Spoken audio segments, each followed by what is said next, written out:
Well, we have some great friends of the program over at Tall Tees that, through help of Felipe and Nick O'Hare, created them. It's a tremendous shirt. Uh, I'm sure they'll be selling all over Denver in the coming days and weeks. But it speaks to all the things that were said about Nikola before he won this, obviously, MVP award. Second round pick, not athletic enough, can't play defense, bad attitude, all those things. And on the back of the shirt, it says MVP and the joke's on you. So if you make me an offer, Mike, I'll see if I can hold one for you. We'll go to Vinny Benedetto, Denver Gazette. Hey, Michael, just given all the adversity this team has come across this season, would the success in the position that you guys are in now be possible if Nikola was the kind of superstar that really cared about his stats and really cared to, put a priority on getting his 25, 12, and 8 every night? No, I think that the greatest thing I can say about Nikola is that he fully represents the culture we have created here in Denver. I've been here for 6 years. And to see the growth of our program, and obviously that definitely coincides with the growth of Nikola Jokic. Last 3 years in the Western Conference, the Denver Nuggets have the most wins in the Western Conference, 147. That doesn't happen without Nikola improving, and more importantly, as he's improved, so has everybody around him. And you guys have heard me say countless times, the reason why Nikola, in my opinion, is a great player is he makes everyone around him better. We saw that all season. We've seen that for 6 years now. We saw that in the first round against Portland.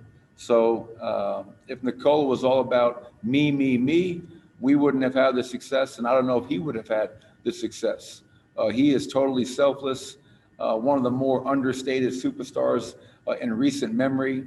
And as I told him today, I love him and feel really fortunate to not only coach him, but to have the relationship that I have with him, because it is a special relationship and one that I enjoy having with him. Go to Katie Wingy. Hey, Coach.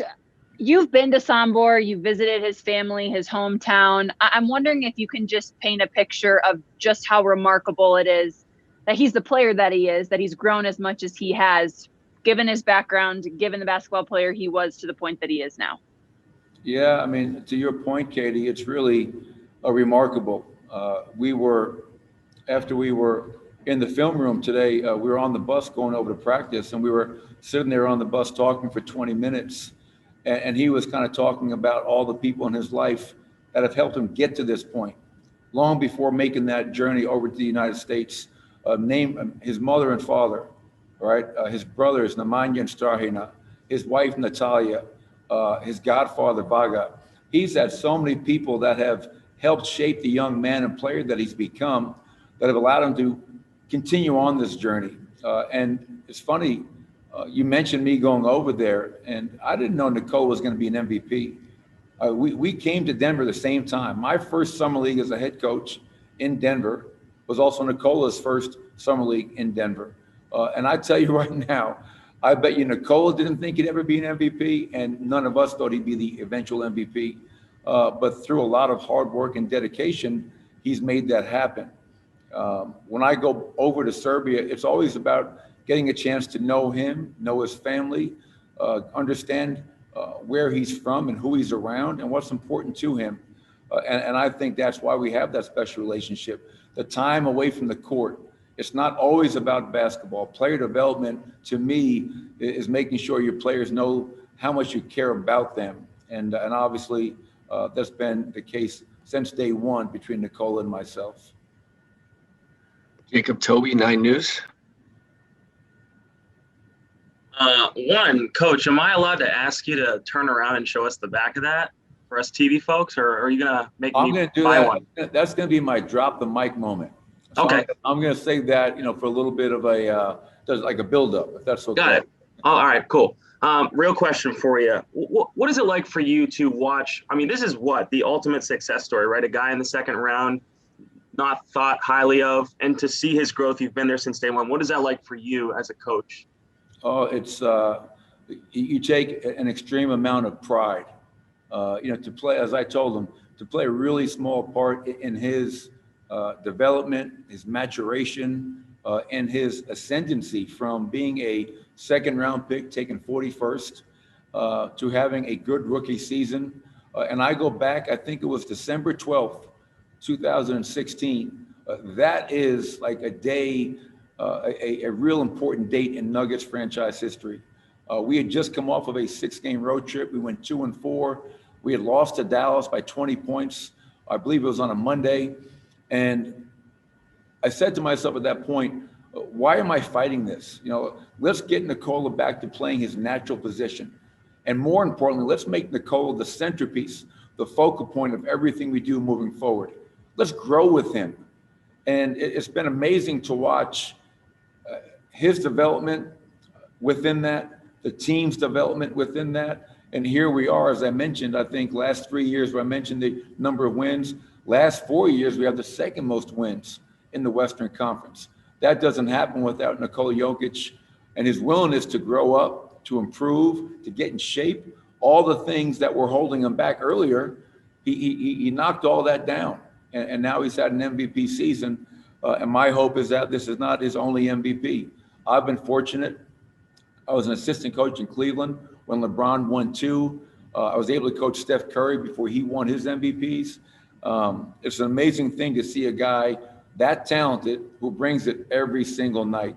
And you can rely upon it. That consistency is so hard. And that's why I think Nikola's earned the respect of everyone around the NBA. Next, we'll go to Alex Labadou, Nuggets.com. Hey, Coach. How big is it for this franchise to finally have its first MVP and for it to be Nikola? Yeah, I think it's tremendous. In my 6 years, we're always trying to build upon the basketball tradition of the Denver Nuggets, whether that's on the court as a team, collective unit, or with the individual awards. And I'm so happy for one Nikola, and then his entire family. I'm really happy for all of his teammates, not just this team, but all the guys that have been around him for 6 years now that have helped develop him, the coaching staff, the front office, our ownership group, and more importantly, our fans. That's one thing. When I take a step back and I reflect my first year, when I took over a team that won 30 games, to my first season, we won 33, to now being a team that made the Western Conference Finals, the fans have been a huge part of that. Packing Pepsi Center, now Ball Arena, making it the toughest place to play in the NBA. So I know when we get back home on Friday night, that place is going to be jumping, and our fans can fully celebrate Nikola winning this award because they definitely deserve a lot of credit as well. Sean Keeler, Denver Post. Michael, you talked about the role he's played in this culture and everything you guys have built. What kind of example, never mind his talent and all those gifts, is his work ethic to the younger guys and the guys you kept cycling in to lead this team and what you're trying to build? Yeah, it's been really important. And you guys have heard me say many times, I feel really fortunate in that regard. When your best player, who's now an MVP, is your hardest worker, that sets a tone and an example for everyone else.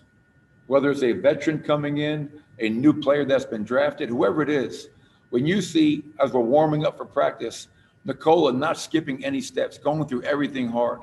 When you see after Nikola playing 38 minutes in a hard-fought game, then he's the first one to go upstairs into the weight room to do his post-game routine. That example is so invaluable to the young players, to the vets, to his teammates. And it's also about, culture is often overused. Culture is something that has to be worked on every single day. And when Nikola has a work ethic and commitment and discipline that he's shown these last couple of years, well, then that allows everyone else to fall in line. So, yes, he's a tremendous player on the court. To lead a team in points, rebounds, assists 4 years in a row, which I don't think has ever been done before, is remarkable. But more importantly, Nikola the person, how humble he is, how selfless he is, and how hard of a worker he is, allows us to have the success on and off the court that we've had. Jim Bontemps, ESPN. Michael, I apologize to change the subject a little bit, but with Game 2 coming up tomorrow, is there any update on Michael Porter and any of the other injuries that you guys are dealing with at the moment? Yeah, you know what? I think Michael Porter should be good to go. He got treatment all day today. Had a good conversation with him. So, barring anything unforeseen, I believe Michael should be good to go for Game 2. Will Barton had another really good day. I think he's definitely a possible candidate to play tomorrow. Now, I'm not trying to say that he's definitely going to play. We have to continue to have those conversations with the training staff. But for me, the eye test, watching Will play today, I have a lot of hope that he's able to give us some minutes tomorrow. And if it's not Game 2, maybe it's Game 3 as we move back to Denver. But that's not guaranteed, so let's not get too excited. Brandon Cristal, KOA Radio. Coach, I have two for you. One, kind of piggybacking on the culture stuff that Sean asked you about. You said he fits your culture. Does Nikola set the culture, and is the culture emblematic of him? Is that maybe, I guess, are they hand in hand, or I don't want to take away from you and what you're trying to do? And then how rewarding is this for everybody that's been championing Nikola all year? All of his teammates, Austin Rivers comes in, all he does is talk about how great Nikola is, and Nikola downplays it. So for those guys to see it come to fruition. Yeah, well, regarding the first question, it's been an evolution for Nikola. From year 1 to year 6, he's become a different player, a different person, a different leader, and so many different levels. I think that the culture was set from day one, not with, hey, this is Nikola's team. This is something where year 1, Nikola was going to be a good player for us, but I don't think anyone imagined him taking the steps that he has taken, and we're thankful that he did. I would say the culture was, when I got the job taking over a team that had won 30 games, it wasn't about aligning a culture to Nikola's personality.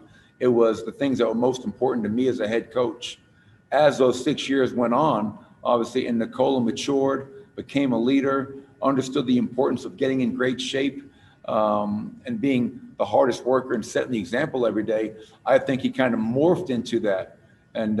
So that was the remarkable thing about it. It was great to see him mature on so many levels, improve on the court. But then I'm taking a step back saying our best player fully embodies now what we're trying to represent and be about every single day.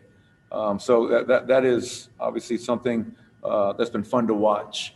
Regarding your second question, yeah, I think when it was announced today, all of his teammates, you could see the genuine excitement, because Nikola's the first one to say this. I'm sure he already told all of you.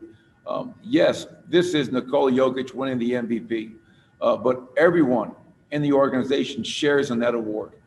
His players, obviously his teammates, guys that have been here, definitely have helped him become the player he is.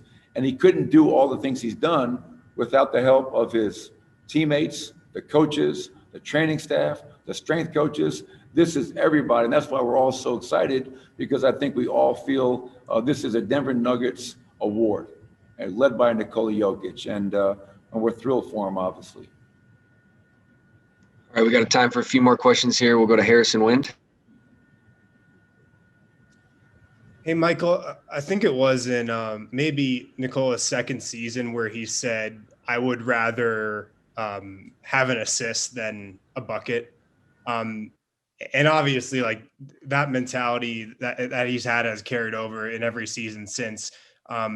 His selflessness, his just willingness to play the right way, how unselfish he is on the floor. What kind of impact do you think that could have just in the game of basketball down the line when you see a guy like him who is that unselfish as the MVP? Like, what impact do you think that could have for the game, or what impact do you think you hope it has?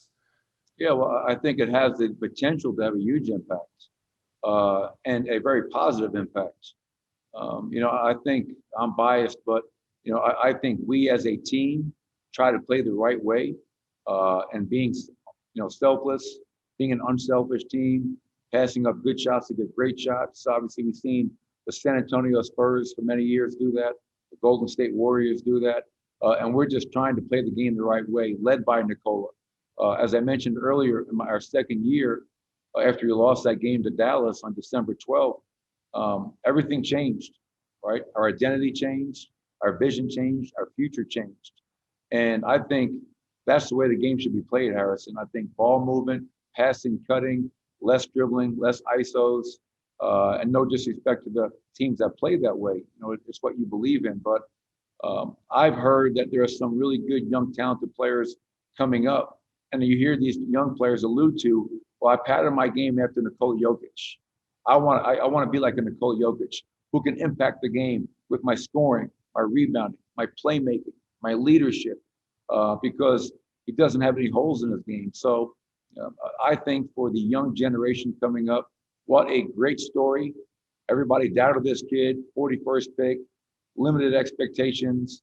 When he got into the NBA, he's not a good enough defender. He's not athletic enough, all those things. And look where he is now. So I think just in general, we've been an underdog team for many years. Nikola represents an underdog in terms of winning the MVP. First Nuggets to ever do it, first, second round pick in modern NBA history to do that. So I think it has the potential, Harrison, to have a huge positive impact for players coming up in this next generation. All right, we'll take one more question and end with Mike Singer. Hey, Michael, a couple weeks ago, you said this was the hardest season of your NBA career in your 20 years in the NBA.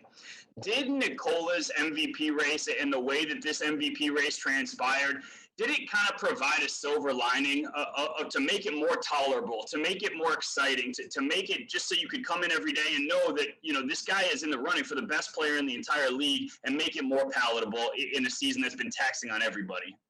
Yeah, there's no doubt. I think even today, losing last night, obviously I thought our first half was a good first half. That second half was not. Obviously, we have to be much better tomorrow night. But to get that news today, and for me, if he didn't win it, obviously it would have been a huge uproar in the Rocky Mountains, because it would have been the biggest travesty in a long time. But to just get the official news that Nikola had won the MVP, I think we all took some satisfaction in that and gave us a little pep in our step. Like, oh, you know what? Yeah, we didn't play well last night. We have to be better. But look what Nikola Jokic has been able to do. And I think what's really important is you just can't look at Nikola winning the MVP this season, because I think you do him a disservice. I think you have to go back to the 83 days in Orlando. And for those of us that were there, we understand how hard that was. And to go home for 2 months, and he never took a day off, came back in game shape to start on December 1st, and he played in all 72. And we're the only team still alive from the last 4 teams in Orlando.